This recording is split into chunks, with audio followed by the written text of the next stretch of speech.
Kanam Somo. Aujourd'hui, on va apporter une critique sur le fonctionnement d'une institution qui est censée, en tout cas, sa première mission, c'est ça, nous élever. Ici, on va parler de l'école. Vous pouvez même le porter au niveau de toute institution qui donne de la connaissance.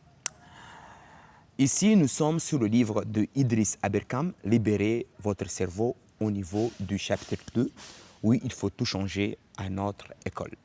Avant de continuer, il faut comprendre que le Kanam Somo, ce que vous écoutez ou vous regardez, ça a pour mission de vous informer, de vous inciter vous-même à aller au contact du savoir, de la connaissance. Et ainsi vous améliorer dans votre quotidien. Ne pas rester figé, ne pas rester attentiste. Être un moteur, être en action. C'est parti. Si le QI est surévalué, il procède d'une culture syndrome plus vaste, dont un symptôme est le règne de la quantité et de ces nombreux mensonges que l'on transmet mécaniquement à nos enfants sans sourcier. Ici, il met l'accent le fait qu'on met des notes, le fait qu'on peut déterminer l'intelligence d'une personne par rapport à un questionnaire que, en fonction des réponses atteintes, on va dire s'il est intelligent ou pas. Or que Nini, encore une fois, ce que j'avais dit en amont, il faut comprendre que chaque individu est spécialisé sur une fonction spécifique dans la société. Nous ne sommes pas tous les mêmes. Chacun apporte à sa manière. Et cette singularité d'apporter d'une manière différente qui fait la richesse des sociétés. Mais en amont, il faut d'abord le savoir. Il ne faut pas juste se lancer comme ça. Peut-être qu'un jour, je vous dirai où vient le mot amont. Il y a des mensonges puérils avec lesquels on a peu de problèmes. Le Père Noël, par exemple. Et il y en a d'autres avec lesquels l'humanité entière a un problème. On verra ça plus tard. Maintenant, le Père Noël, dites-vous que dès qu'un enfant commence à grandir, on commence déjà à le chanter ça. Je sais qu'à Mayotte, ce n'est pas vraiment notre chemin de débat, mais un enfant à Mayotte regarde la télé, consomme les rêveries occidentales. Il est, oui, amené à croire au Père Noël un moment. Après, petit à petit, il est déchanté rapidement parce qu'il ne voit pas de Saint-Père à la maison, il ne voit pas de cadeaux à Noël, donc voilà, il déchante assez rapidement. Pour comprendre quelques-uns de ces mensonges originels, comparons la vie notée, donc l'école, il parle, et la vraie vie, la vie réelle, le cheval de bois et le cheval véritable. Ça, c'est hyper intéressant parce qu'il y a même un dicton qui dit que la pratique est l'opposé de la théorie. Et parfois, on dit non, c'est complémentaire parce que machin, alors que c'est totalement opposé. Et dans une société en décadence, on comprend que si on valorise plutôt la théorie que la pratique, la société chute, se noie, se casse la gueule. Ou elle peut exister, mais en ayant des bases faussées qui amènent à des actions, on va dire non constructives, pour que quelque chose se fasse, ou arriver à objectif, à retirer des gains. Voilà, je ne donnerai pas d'exemple. Donc Idriss, ici, il a fait 7 exemples, et moi, j'en retiens que 2.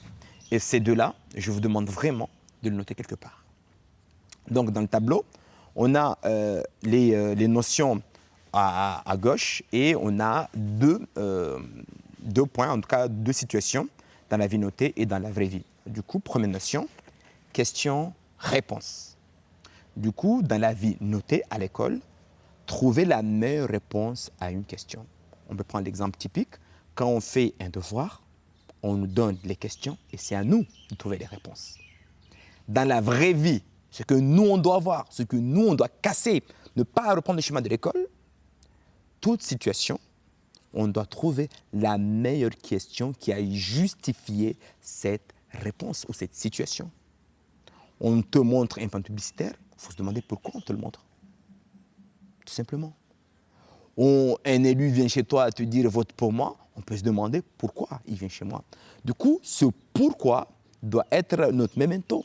Toute situation nouvelle ou toute chose qu'on vit, il faut se demander pourquoi.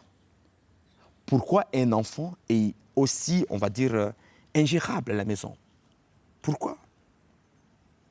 Et toutes ces questions pourquoi-là vont amener à trouver des débuts de réponses. Je ne vais pas m'atteler là-dessus, mais on se trompe beaucoup sur la violence qu'on donne aux enfants lorsqu'ils font des bêtises. Au lieu de se demander pourquoi il fait ça, et à partir de là, échanger avec lui et orienter la chose. Quelqu'un qui ne rêve pas, qui ne peut pas rêver, qui ne peut pas se dire, je vais être bon à l'école et ma mère va m'acheter une PlayStation. Je vais être bon à l'école, ma mère va m'envoyer en Kenya en vacances. Quelqu'un qui n'a pas ça, quels sont ses rêves? Le rêve, ça serait, je me filme, je me montre, j'ai des likes, et c'est ça son rêve. Mais ce n'est pas quelqu'un qui va produire du bien en entendant qu'une récompense vient, tout simplement. Et cette manière de faire doit être vraiment qu'on appelle le socle de nos relations avec nos enfants. Deuxième point au niveau du tableau, travailler en groupe. Du coup, on a l'école. L'école, il dit seulement pour les travaux sans importance. Sinon, ça veut dire tricher. Et vous vous rappelez tous, lorsqu'on faisait des TPE à l'école, les TPE sont moins notés. Les travaux en groupe sont moins valorisés. Parce qu'on pense que seul, on doit tout savoir. Et ça, c'est important de le retenir. Parce que Idriss dit, au niveau de la vie, c'est vital. Si tu travailles seul, tu n'avances pas, tu meurs. On dit tout le temps, de gauche à droite, nous, les humains, nous sommes des humains sociaux, des êtres sociaux. Des autres qui ont besoin de connexion, de contact. Après contact, je vous expliquerai si je n'oublie pas après le problème avec le contact. Et du coup, dans la société, comme je l'ai dit en amont, chaque personne est bon sur certains types de choses. Et d'autres sont bons sur d'autres types. Si on prend l'exemple d'une société, il y a les femmes de ménage, il y a on a des employés, on a les cadres, on a le directeur. À partir de là, le directeur envoie des enseignements, les cadres les dispatchent en action terrain pour qu'on arrive à l'objectif. Le directeur seul n'arrivera pas. Le directeur seul n'a pas les notions de terrain, il a les notions de théorie. Okay? C'est pour ça que même aux États-Unis, avant d'être chef de la police, commissaire, on est amené, je ne sais pas combien de temps, peut-être 1 ou 2 ans, amené à porter l'uniforme, à être en contact du terrain. Tu passes le concours de commissaire, tu l'as, et on te lance dans le terrain, pour ainsi prendre des décisions en cohérence par rapport au terrain. C'est pour ça que moi, lorsque je donne des ateliers dans les quartiers difficiles, je m'en sors un peu plus parce que je connais ces quartiers-là, j'ai vécu là-bas. Je connais ce qu'ils aiment, je connais ce qu'ils n'aiment pas. Tout simplement, quelqu'un qui ne connaît pas ce monde-là ne peut pas venir créer, proposer des projets qui répondent à ça.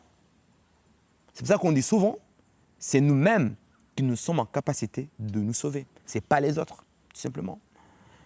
Et cette notion de travail de groupe est importante.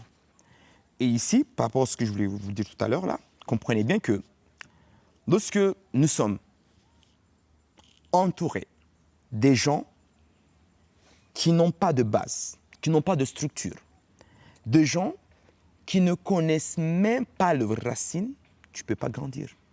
Ils ne peuvent pas t'apporter. C'est-à-dire qu'à Mayotte, on a des adultes qui sont papa, maman, grand-mère et grand-mère, des cadres supérieurs, mais ils ne se questionnent pas sur comment ça se fait que nous comptons à un Chimaoré ou un Anjouanais jusqu'à 10 et tout le reste, c'est de l'arabe. Cela induit-il ou fait-il comprendre que nos aïeux, avant l'arrivée de l'arabe, savaient compter que jusqu'à 10? Ça, il faut vraiment se poser cette question-là, quoi. Où sont partis nos comptes? Comment ça se fait qu'on n'a pas pu faire une séparation propre et claire que ici on a la langue arabe avec l'islam, tant mieux, ok, bienvenue. Et ici on a nos langues bantoues, ou notre langue bantoue. Ici de notre côté c'est le Kiswahili, la langue des côtes. Et ça, beaucoup n'arrivent pas à se demander ça. Pareil, comment on dit million en Chimaoré? Comment on dit 2000? Certains le savent, mais beaucoup ne le savent pas et ça se perd. S'il n'y avait pas les unités de mesure qu'on a, les centimètres aujourd'hui, comment on allait compter? Comment on allait mesurer? C'est quoi une division? C'est quoi une fraction? C'est quoi des fractions? Comment on fait pour téléphoner? personne ne prend son téléphone pour savoir comment ça se fait qu'on arrive à téléphoner quelqu'un qui est aux États-Unis, alors qu'il n'y a pas de fil qui le lie. Même avec le fil, on ne sait même pas comment ça marche non plus. Du coup, tout ça sont des questions qu'on a accepté à ne pas savoir. On a accepté à être bête dans ce domaine-là, dans ces domaines-là plutôt. Et Kanam Somo est là pour vous dire, pour vous rappeler, allez vous instruire. Vous ne pouvez pas tout savoir, mais le fait juste de vouloir chercher juste le minimum nous rapproche de l'excellence, tout simplement. Et quand on sera excellent, tout ce que nous ferons aura une vertu, tout simplement. Mais là, nous nageons, nous voyageons à vue. Niskianza, je dois manger. Mais comment faire pour ne pas dire Niskianza? Comment anticiper la faim? Comment anticiper le diabète? Comment anticiper la tension artérielle? Comment anticiper une bonne santé? Comment se dire que je dois vieillir correctement? Comment? Il y a des livres qui l'expliquent. Il y a des peuples qui vieillissent mieux que d'autres. Et ces schémas-là sont accessibles dans les livres, simplement. On continue. La vie notée nous trompe donc sur au moins 7 aspects majeurs de notre existence. Les 7 aspects, si vous voulez les connaître, allez acheter le livre Libérer notre cerveau de Idriss Aberkane, ou si vous pouvez, on peut se contacter et je peux vous le prêter, tout simplement. On y va. L'observation du 6e, question-réponse, c'est ce qu'on a vu là, est due notamment à Nassim Nicolas Taleb, qui dit cela. Dans les examens de la vraie vie, quelqu'un vous donne une réponse et c'est à vous de trouver la meilleure question, tout simplement. Et on appelle ça les mathématiques inversées. On a 2, quelles sont toutes les solutions qui peuvent amener à 2. Maintenant, toi, avec les outils que tu as, qu'est-ce que tu vas utiliser pour arriver à 2? Quand on dit 2, il ne faut pas juste rester là, c'est-à-dire que tu as un problème, tu veux un résultat, je veux ce résultat-là, je me donne quoi comme moyen pour arriver à ça? Tout simplement. Vous avez compris? Il faut s'entraîner. Ok, et là, ma partie préférée. Steve Jobs proposera la même chose. Allez lire son livre, c'est le livre qui est sa biographie écrite par Isaacson, pas n'importe lequel, celui-là.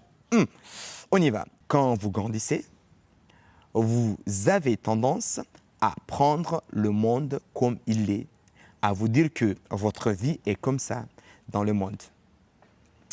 Il ne faut pas trop se cogner contre les murs, avoir une famille sympa, épargner un peu d'argent. Du coup, il y a des gens qui pensent ça. Comme, voilà, je ne vais pas dire les noms, dire qu'il faut être le maximum lisse, invisible que les autres.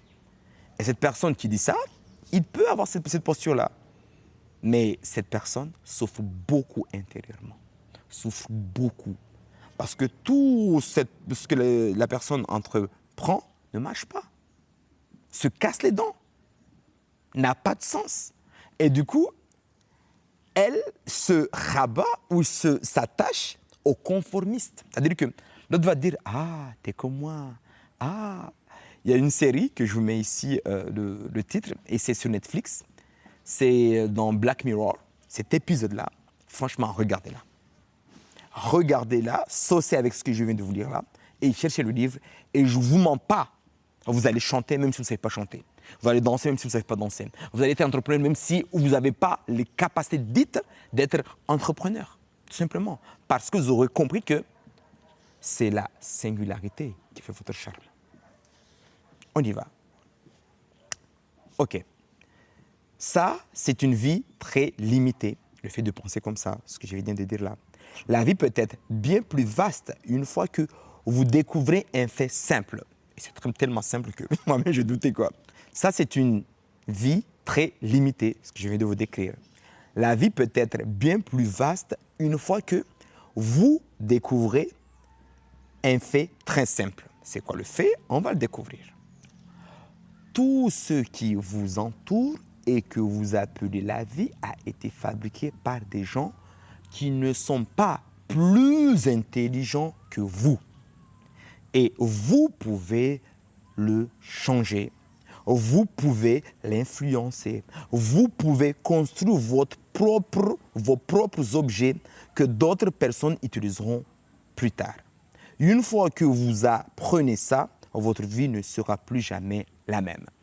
Et ça, le dire comme ça met le doute chez les gens. Ah, c'est toujours, tu dis n'importe quoi de temps en temps.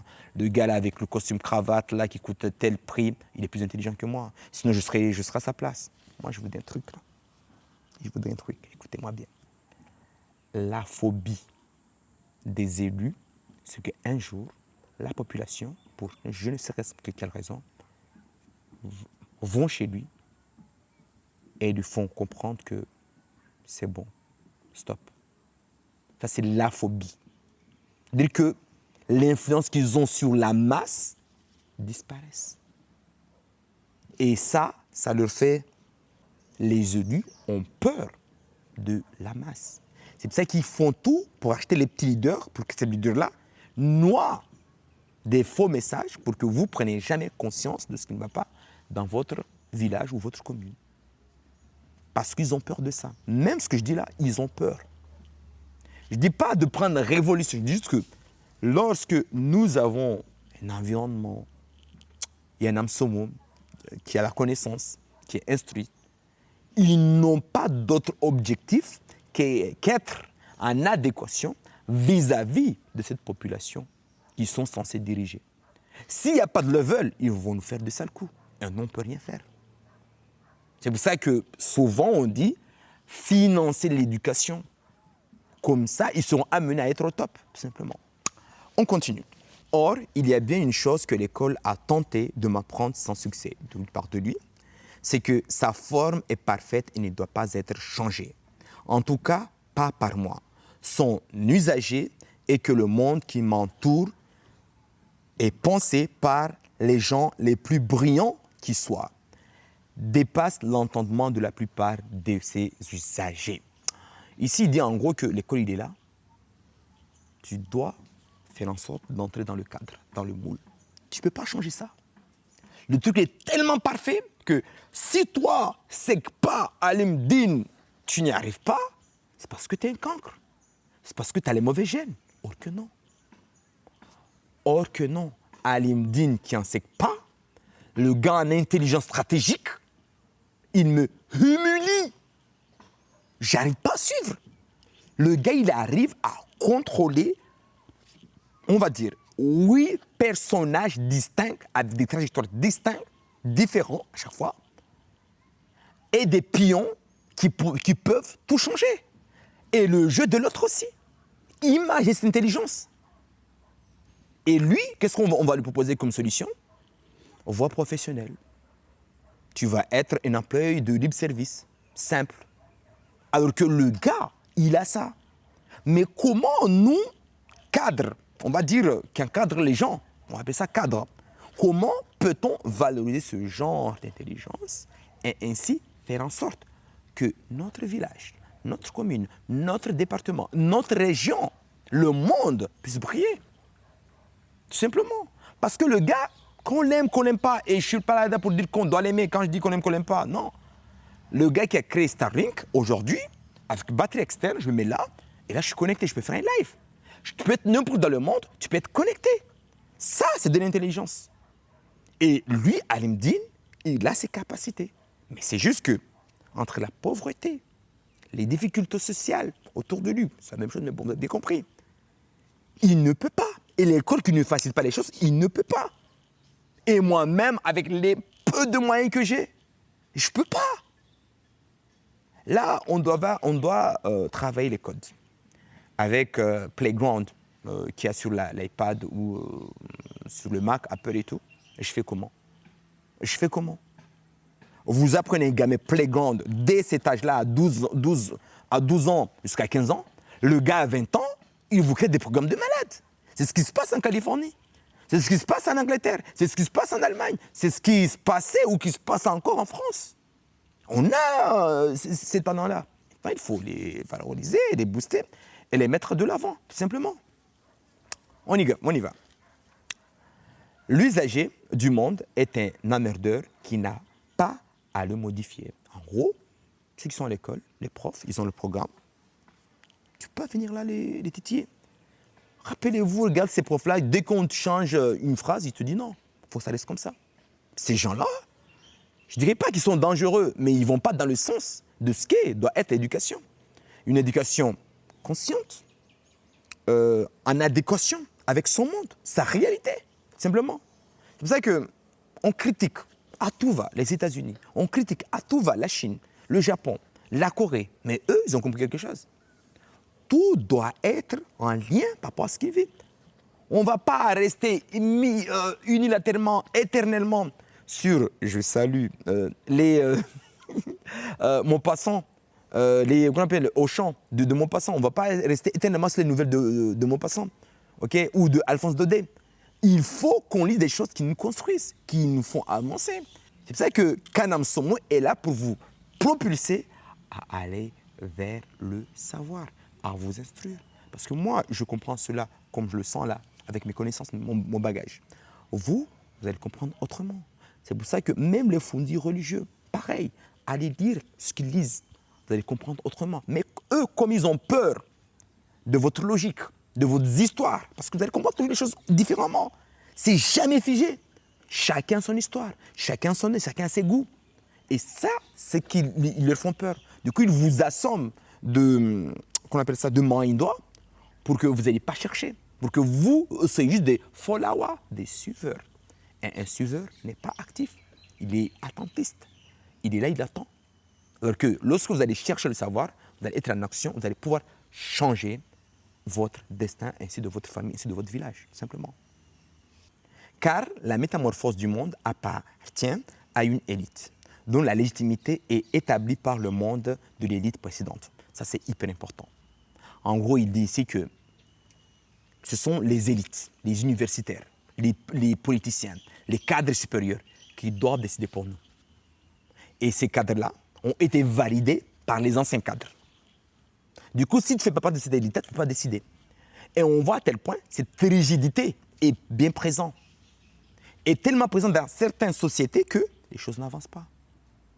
Les choses n'avancent pas. Parce qu'on ne considère pas le don inné de certains. Comme Steve Jobs, comme Phil Knight, le créateur de Nike, comme l'autre là, Musk, ainsi de suite. Comme l'a été, moi je vous rappelle encore une fois, la France. La France de Gaulle a développé des technologies de vitesse que le monde enviait la France. Aujourd'hui, c'est où? Non, il nous reste Rafale. On enchaîne. Le privilège d'influencer, voire de changer le monde, n'appartient donc qu'à ceux qui ont le mérite d'être déterminés par l'école. Du coup, ceux qui ont les diplômes, ceux qui ont été validés par l'école, c'est eux qui doivent faire. École qui a elle-même le monopole du mérite. Ce qui me dit là.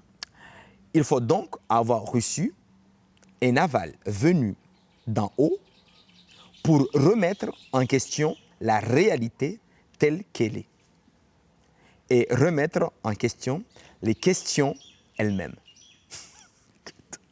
Vous voyez à tel point. Moi, je ne veux pas vous dire de vous rébeller, machin, mais il faut comprendre que tout le monde a une valeur. Tout le monde a une valeur. Tout le monde est bon. Il faut juste savoir où est sa place et cartonner. L'école de 2 vices fait 2 vertus. Vice, c'est le mal, tabiambi. Et de 6 vertus définit sa place par soi-même, ne pas accepter aveuglément l'autorité, s'exprimer librement, être autonome, travailler en groupe, fait 6 vices. En gros, lorsque tu fais ces 6 vertus, le fait de travailler en groupe, d'être autonome, tout ça, c'est mal vu. C'est mal vu. Le prodige Richard Francis Burton avait parfaitement compris ce mécanisme dans la modernité naissante.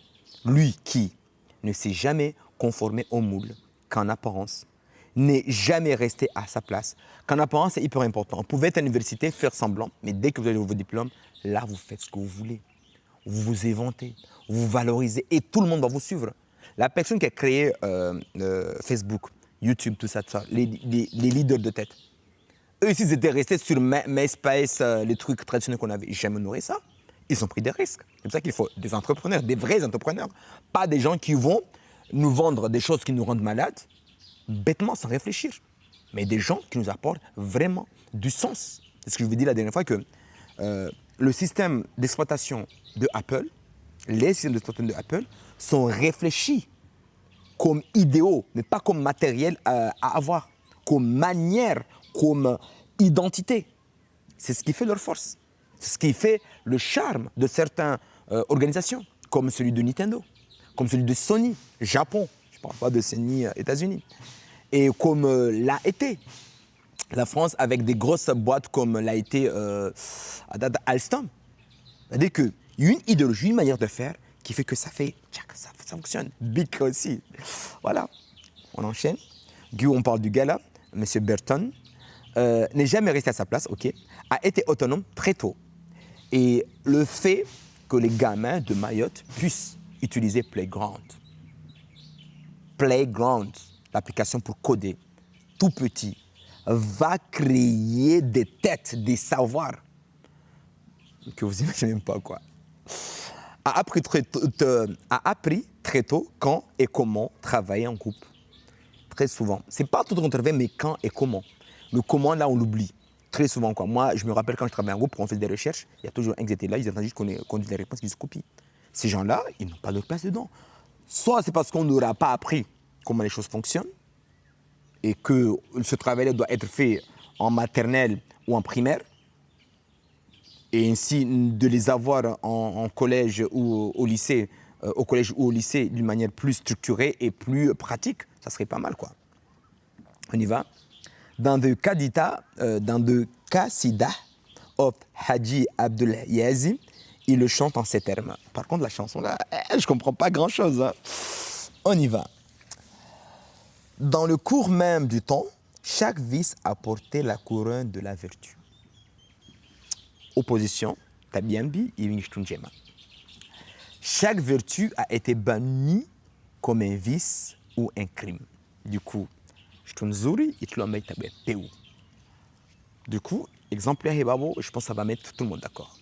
Aujourd'hui, par exemple, l'égoïsme, l'indifférence et la maltraitance de la terre sont trois vertus capables de nos sociétés post-homme modernes. Mais elles sont trois vices capitaux dans les sociétés natives. N'importe qui peut comprendre que laisser à ses enfants une terre plus désolée que celle qu'ils ont trouvée à la naissance est un vice et non une vertu. Ça, ils disent en gros, le gars il dit en gros que nous acceptons de détruire la planète pour notre petit confort et de laisser à nos enfants une planète détruite, une planète en souffrance. Et moi, je me rappelle, en tout respect à nos AE, notamment, je ne peux pas le nommer parce que je n'ai pas l'autorisation de sa famille, mais le gars qui nous mettait sur sa miari et nous amenait à Sohoa, nous on dit miari en Chmaoré, la plage de Sohoa, et je me rappelle, nous étions tout petits, on s'insérait peut-être à 15 derrière là, petit, et le gars nous amenait là-bas, et c'était comme ça qu'il voyait notre bonheur. Il avait plein de manguiers dans sa cour, il disait, laissons les mangues mûrir avant de les cueillir. Et il respectait tellement ça, et à chaque fois qu'on avait faim, on allait chez lui, prendre les mangues et manger. Et sans vous mentir, c'était la MJC, la vraie MJC locale ici. Il n'y avait pas de pression. Moi, je ne sais même pas comment ils avaient installé ça, quoi. Je ne savais même pas. Tout le monde allait chez eux. Tout le monde allait chez eux. Après les chonis, on se retrouvait tous là. Et à partir de là, les grands planifiaient qu'est-ce qu'on allons nous faire aujourd'hui. Il n'y avait pas de délinquance. On était pauvres matériellement, mais on était riches ici, quoi. Et tout cet agencement, ce modèle de vie, aujourd'hui n'existe plus. On préfère sacrifier. On va finir avec ce petit paragraphe, et puis on se dira voilà, au revoir. Ok. À l'école, on nous apprend que la conformité est la vertu suprême, et cela dure toute notre vie. Quand on est conforme, c'est bien. En particulier dans le monde universitaire, où la conformité est la plus sacrée de toutes les vertus. Et ça, moi personnellement, moi je le vis de plus en plus. Je ne traite pas avec des universitaires, mais je travaille avec des gens qui sont des cadres supérieurs et tout. Tout le monde sait ce qui ne va pas, mais tout le monde se tait. Tout le monde sait ce qui ne va pas et tout le monde sait. Et on a même peur de nommer ce qui ne va pas. Et là, on me travaille jusqu'à à dire les choses qui ne vont pas sans les choquer, ces gens-là. Alors que ça ne va pas. Et le fait même de nommer ce qui ne va pas là, c'est là qu'on va pouvoir les changer. Nommer le problème, comme Banawazir le dit si bien dans un spectacle. On enchaîne le millefeuille de commission des évaluations de l'imprimatur. L'imprimatur, j'ai fait des recherches, du coup je vais vous l'expliquer. L'imprimatur, c'est à l'époque des églises, de l'imprimante. On écrivait et il fallait qu'on ait l'accord du haut responsable pour imprimer un texte religieux, pour que ça ne contredit pas ce que les gens disent. Ontman Ontman. De l'article à la carrière, en passant par le financement est là pour y veiller. En tout cas, tout ça est là pour veiller que rien ne déroge à la pensée. Dans la vraie vie, comme l'a dit une sagesse profonde, plus vous essayez de rentrer dans le moule, plus vous allez ressembler à une tarte. Quelque chose d'insignifiant qui n'apporte pas. Est-ce que vous avez déjà ressenti quand vous êtes quelqu'un qui se dit moi j'ai réussi ma vie, quand tu me cravates, nanana et tout, vous voyez le vide dans son esprit. Est-ce que vous voyez ça? Moi, si. À chaque fois que je suis en contact de ces gens-là, je vois le vide. Et les gars, ils se cassent quoi sur quoi? Le chahoula et le sexe. Il n'y a que ça qui les intéresse. Ils basent tout leur écosystème de vie sur ça. Réussir sa vie, c'est en prendre le contrôle, c'est assumer son identité, mettre en valeur sa spécificité plutôt que la brider, assumer sa rondeur quand les trous de la sélection humaine sont carrés, puisque c'est la sélection naturelle qui a validé notre différence. Du coup, à s'accepter comme on est. On est gros, on s'accepte, on est fin, on s'accepte. On a un joli nez, on s'accepte. Toute sélection qui n'est pas naturelle est un eugénisme. Eugénisme, ça c'est pas mal ça. En gros, on force, il y a deux points d'eugénisme. Ceux qui regardent mes vidéos, je pense qu'ils savent déjà ce que c'est. Eugénisme positif, c'est le fait d'encourager les gens à changer physiquement, d'une manière innaturelle, pour être bien. Eugénisme négatif, c'est de changer physiquement les choses d'une manière mal. En tout cas, par exemple, quand quelqu'un a des maladies génétiques, on va le castrer pour qu'il ne reproduise pas ce mal-là. En gros, on contredit la nature. C'est ce qu'on appelle l'eugénisme. On va s'arrêter là. J'espère que l'écoute n'a pas été très longue. On va se revoir la semaine prochaine pour une autre vidéo, sur une autre thématique. Soit je ne sais pas. Mais en tout cas, j'espère que ça vous a beaucoup plu. Continuons à nous instruire, à lire vraiment, à s'approprier le savoir, à ne pas laisser les gens nous dire comment nous devons nous comporter ou comment nous devons être. Comme je vous le dis ici, c'est à vous de fabriquer et de créer vos connaissances, vos agissements en fonction de ce que vous êtes. Kanam Somo vous donne rendez-vous la semaine prochaine. Kwaheri.